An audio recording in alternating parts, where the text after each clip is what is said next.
बोलिए जयकारा बोल मेरे श्री गुरु महाराज की जय। जय सच्चिदानंद। संत सतगुरु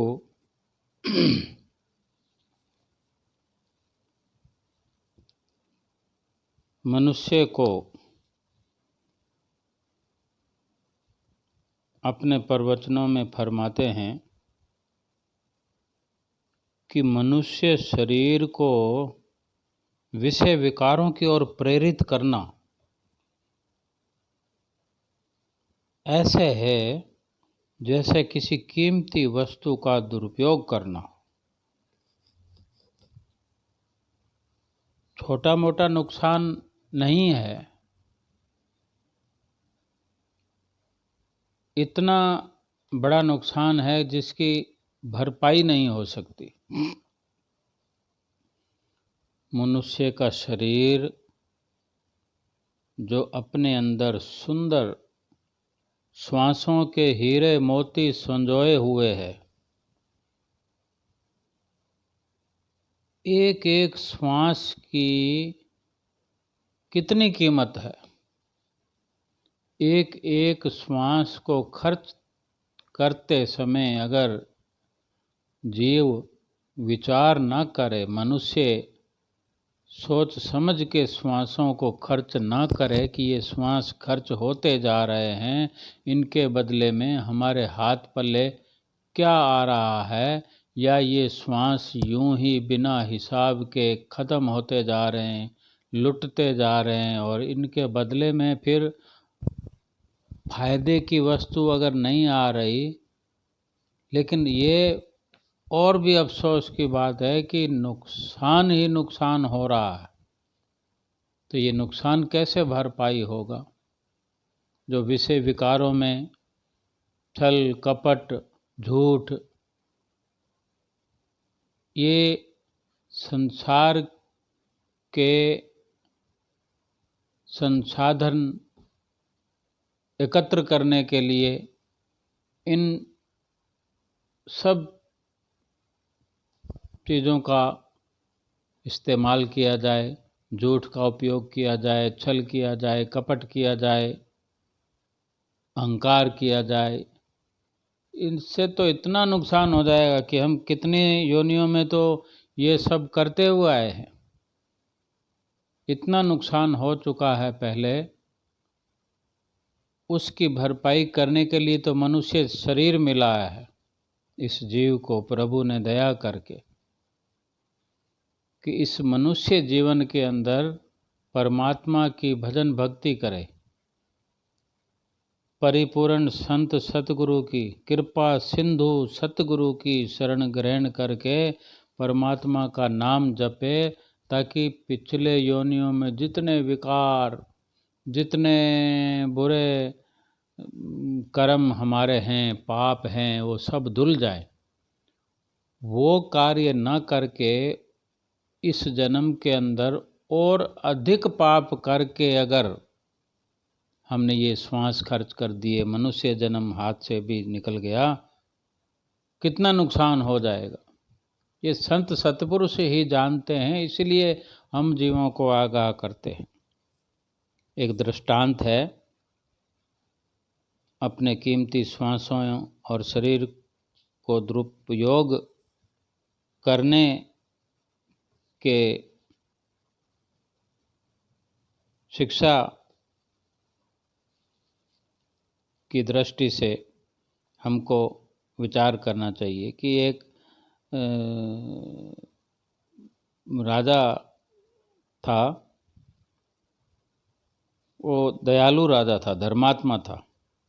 तो एक दिन वो शिकार खेलने के लिए राजा और कुछ साथी, उनके साथियों सहित राजा जंगल की ओर चले गए। जब राजा शिकार के लिए जंगल में से जा रहे थे, तो शिकार के पीछे पीछे घोड़ा दौड़ाते दौड़ाते राजा जो थे अपने साथियों से अलग हो गए, काफ़ी दूर निकल गए। और राजा को बहुत प्यास लगी थी।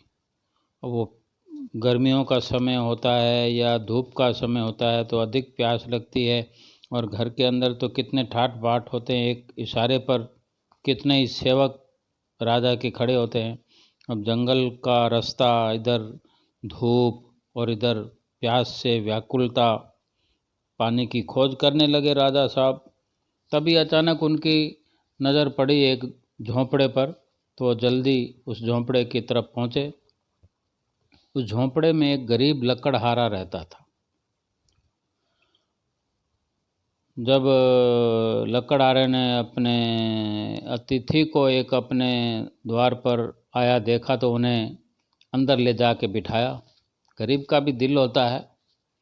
फिर उसका घोड़ा एक वृक्ष के नीचे बांध दिया कि घोड़े को भी गर्मी न लगे। फिर ठंडा ठंडा पानी लाकर राजा को पिलाया। जो उसका जो व्यवहार था लकड़हारे का, राजा देख रहा था।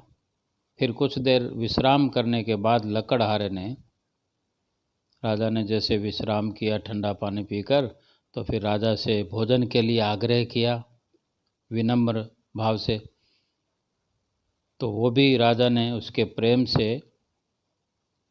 के कारण उस लकड़हारे के प्रस्ताव को स्वीकार कर लिया।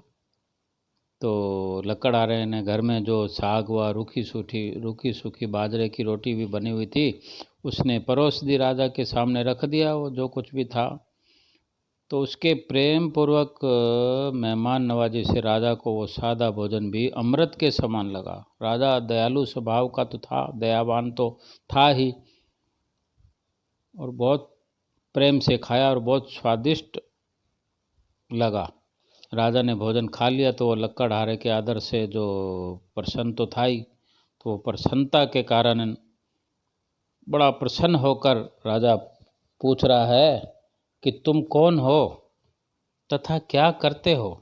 इस घने जंगल में किस कारण रहते हो जहाँ दूर दूर तक पानी भी नहीं है? तो लकड़हारे ने उत्तर में कहा, मैं गरीब लकड़हारा हूँ, यहीं जंगल से लकड़ी काट कर और उसे कोयला बनाकर शहर में बेच के आता हूँ। उस कोयले से जो कुछ मिलता है उसी धन से ही अपनी ये ज़िंदगी, अपनी आजीविका चलाता हूँ। परंतु अब तो ये जंगल जो है ये सब कट चुका है लगभग, और दूर दूर तक लकड़ी काटने के लिए मुझे भटकना पड़ता है। बड़ी कठिनता से लकड़ी प्राप्त हो पाती है, लेकिन कर ही क्या सकता हूँ। तो राजा ने कहा, सुनो, मैं इस राज्य का, इस देश का राजा हूँ, सो तुम्हें मैं आमंत्रित कर रहा हूँ, न्योता दे के जा रहा हूँ। कल तुम मेरे पास राज दरबार में आ जाना। मैं तुम्हें लकड़ियों का उचित प्रबंध करवा दूंगा, तुम्हें भटकना नहीं पड़ेगा। तो जब राजा जाने लगा तो लकड़हारे ने उनसे क्षमा मांगी और कहने लगा, महाराज मुझे क्षमा कर दीजिए, मुझे मालूम नहीं था कि आप हमारे सम्राट हैं, अन्नदाता हैं। मैं आपका भली प्रकार आदर सत्कार नहीं कर पाया, आप मुझे क्षमा करें। तो उस राजा ने प्रसन्नता प्रकट की, खुश होकर उसकी ओर देखते हुए अपने राज्य की ओर प्रस्थान किया, चला गया राजा। दूसरे दिन राजा के आदेश अनुसार वो लकड़हारा राजमहल में पहुंच गया। न्योता तो दिया हुआ था, बेचारा तकलीफ में रहता ही था। राजा विशाल हृदय और गंभीर प्रकृति का था। जो गंभीर व्यक्ति होते हैं उनके अंदर बहुत कुछ दिल दिमाग में कुछ गंभीर विचार चलते हैं, उनसे जीवों का भला होता है। उसने अपने मुख्यमंत्री को कहा, लकड़हारे को आया देखकर, कि लकड़हारे के पास जीवन का निर्वाह करने के लिए कोई उचित साधन नहीं है, बेचारा गरीब है, दरिद्रता में समय काट रहा है। इसलिए हमारा विचार है इसको अपने चंदन वाले बागों में से एक बाग देने का निश्चय कर लिया है, ताकि अपने जीवन में क्या आगे कई पुश्तों तक इसको कोई कष्ट ना उठाना पड़े, कोयले ही ना बनाने पड़े, लकड़ियाँ काटनी ना पड़े। अगर काटे तो थोड़ा सा काटेगा तो ना जाने कब तक सुखपूर्वक अपना जीवन व्यतीत करेगा। मंत्री ने राजा के अनुसार, कथन अनुसार, आदेश के अनुसार कागज पर चंदन के बगीचे का दान पत्र लिख दिया। भी ये राजा ने इस लकड़हारे को दान में दिया, उस पर मोहर लगा दी, कर्मचारी को उसके साथ कर दिया ताकि वो बगीचे को दिखा दे। तो एक कर्मचारी उसके साथ जाके उस लकड़हारे को बहुत सारा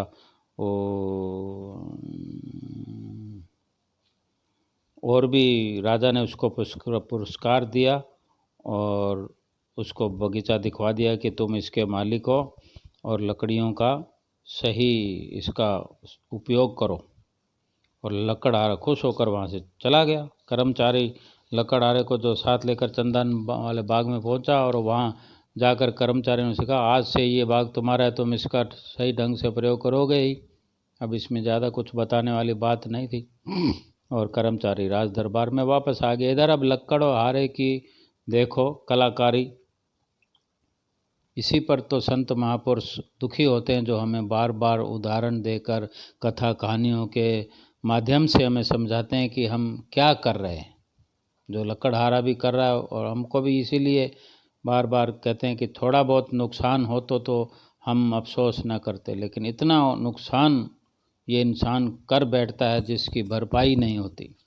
लकड़हारे ने क्या किया, उस बगीचे का क्या किया। जब उसने लकड़ियों का एक जंगल देखा, लकड़ियों का घना बाग देखा, चंदन की लकड़ियों का बाग। चंदन की लकड़ियों का हम कोई भी अंदाज़ा लगा सकते हैं कि आज छोटा सा टुकड़ा 2-4 इंची का छोटा सा टुकड़ा जो आज मुर्दे के लिए हम मंगवाते हैं या चंदन को घिसने के लिए, तिलक लगाने के लिए, असली चंदन की लकड़ी तो मिलती नहीं है। और जो भी मिलती है उसकी कितनी कीमत होती है। कहाँ छोटा सा 10, 20, 30 ग्राम, 50 ग्राम का टुकड़ा होता है और कहाँ टनों के टन। यानी उस चंदन के बाग में से लकड़ी निकाली जाए तो टनों के टन बेहिसाब। जहाँ चंदन का बाग है, बाग ख़त्म थोड़ी होता है, वो तो उगता रहेगा। एक आदमी कितना काटेगा। जंगल में तो कितने लकड़हारे होते हैं जो लकड़ियाँ काटते हैं, उसके बगीचे में तो उसके सिवा कोई घुस भी नहीं सकता। और चंदन का बाग है तो वो खुश हो रहा है अपने जंगल वाले उस बगीचे को कि अब तो मुझे लकड़ियाँ ढूंढने की परेशानी भी नहीं होगी। बहुत परेशान हो रहा था। तो उसने क्या हुआ, लगा लकड़ियाँ काटने और कोयले बनाने। काट काट कर कोयले बनाता, मन में सोचता बड़ी आसानी हो रही है, खुश होता था। इस प्रकार वो चंदन के वृक्षों से लकड़ी काट काट कर कोयले बनाता रहा। उन कोयलों को बेचने पर जो थोड़ा बहुत कोयला तो कोयला हो जाता है, चंदन की लकड़ी हो या बबूल सबूल की लकड़ी हो, कोयला तो कोयला है, कोयले के भाव में बिकेगा। तो अपना गुजारा कर रहा। गरीबी तो उसके घर में डेरा ऐसे लगाए हुई थी जैसे जाने का नाम ही नहीं ले रही। वो निकालना ही नहीं चाहता गरीबी को, गरीब ही बने रहना चाहता।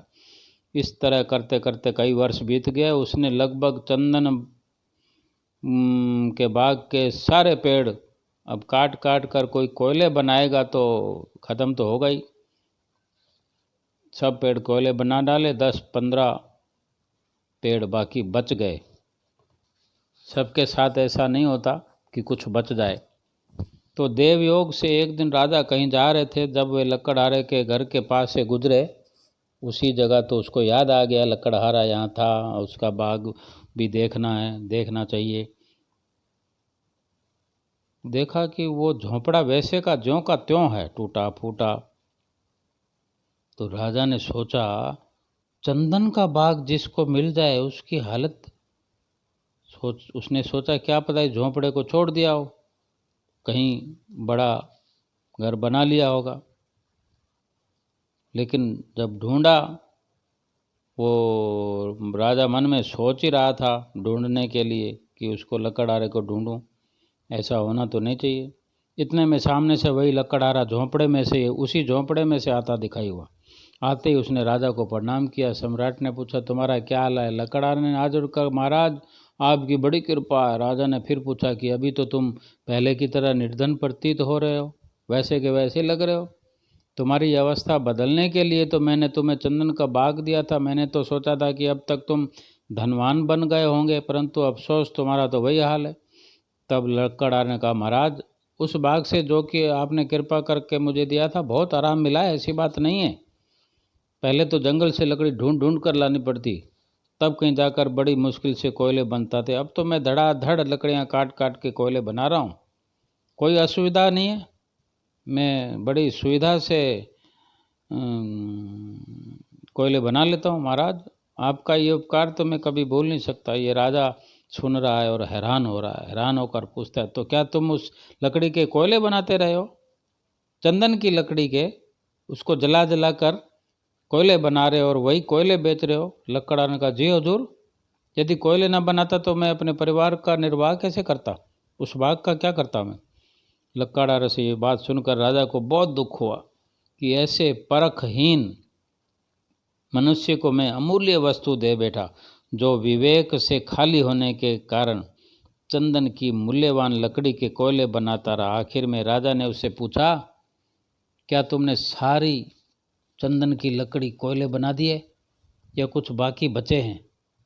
तब लकड़हारे ने कहा, महाराज कोई 10-15 पेड़ बाकी हैं। ये सुनकर राजा उसको साथ लेकर चंदन के बाग में गए। वहाँ जाकर क्या देखा कि सारा चंदन बाग ही काला हुआ पड़ा है।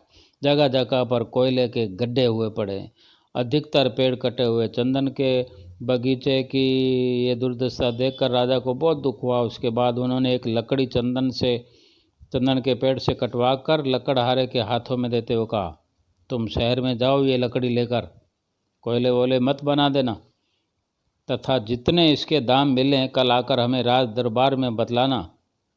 और दूसरा ये बात अब अच्छी तरह याद रखना, मुझसे पूछे बिना किसी भी लकड़ी के कोयले नहीं बनाओगे। लकड़हारा वो लकड़ी लेकर शहर में पहुंच गया। जहाँ जहाँ से गुजरता चंदन की महक से सारा वातावरण सुगंधित हो उठा। वो लकड़ी अच्छे दामों में बिकी। अब लकड़हारे को अपनी मूर्खता पर बड़ा दुख होने लगा कि मैंने इतनी कीमती लकड़ी को कोयले बनाकर बेच दिया, अब क्या हो सकता।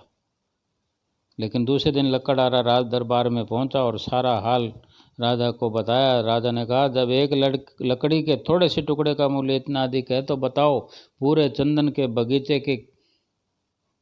बगीचे का कितना मूल्य हो सकता था, जो तुमने उजाड़ दिया, बगीचा नष्ट भ्रष्ट कर दिया था और तुम गरीब के गरीब बने रहे। कितना नुकसान हो गया। सुखी जीवन व्यतीत कर सकते थे तुम,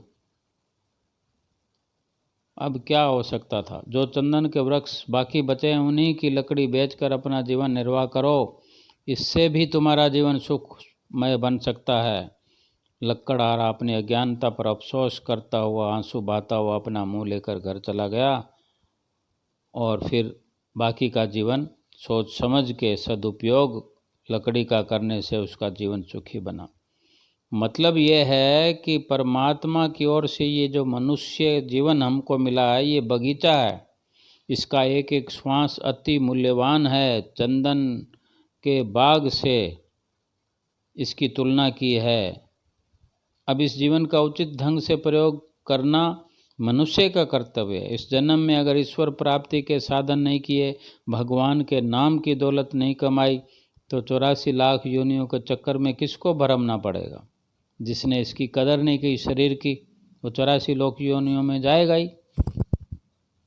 हर श्वास की अपूर्व महत्ता है और बेकार गए श्वास लौट कर आ नहीं सकते। गया वक्त फिर हाथ नहीं आता। मनुष्य जन्म का पूरा पूरा लाभ उठाना चाहिए और जो नहीं उठाता उसको फिर नुकसान होता है। कितना नुकसान होता है हम अंदाज़ा नहीं लगा सकते। इसलिए संत महापुरुषों के कहने में आकर, उनके सत्संग में जो हमें ज्ञान मिलता है उस पर अमल करके हमको विचार करना चाहिए। ये नर तन कितना दुर्लभ है, इसमें प्रभु सिमरन ही करना उचित है। सारे संसार के काम धंधे करते हुए, सब कुछ करते हुए प्रभु का अगर नाम लेते रहेंगे तो क्या हर्ज है। महापुरुष फरमाते न, दुर्लभ नर तन कर प्रभु सुमिरन, इसलिए तू जग में आया, संतों ने है फरमाया, संतों ने है फरमाया। कुदरत ने तुझ पर कृपा की, बख्शी तुझको उत्तम देही, कुल मालिक से मिलने का ये है अवसर हाथ में आया, संतों ने है फरमाया, संतों ने है फरमाया।